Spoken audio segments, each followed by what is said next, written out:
Сәлем қыздар, мен бүгін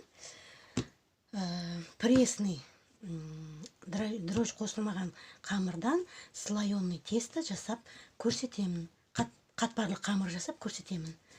Мынау қамырды осылай төртбұрыштетіп қоямыз да, осылай жайып аламыз.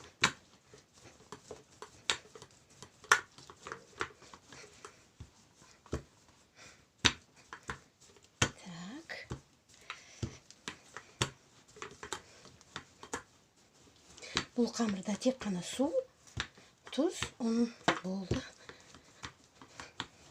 Ені әбден қандырып, елеп, осылай қоямыз мінекей.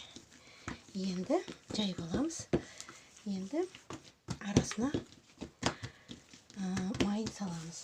Майды алдымен осылай пергамент қағазға орап, қағып, жайып алып, неге морозилькаға қатырып аламыз.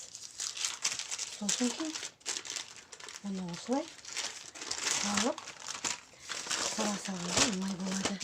Оны ортасына саламыз.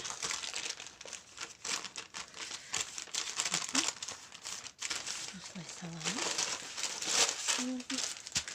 Мынау келесі жолға тағы да қатырып дайындап қойғанға оны алып қоямын бұлай қарай. Енді осыны былай бекітеміз. Былай.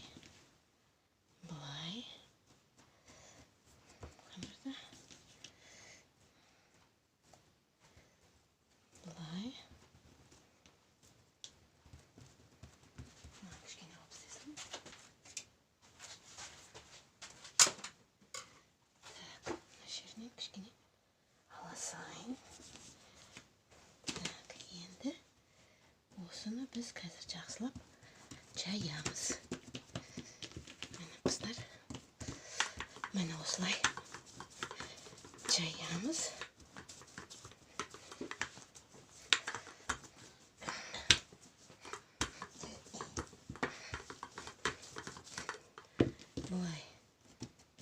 Бұлай бүктейміз де.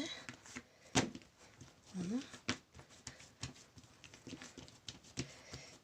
осылай кішкене қоя тұрамыз еткенше.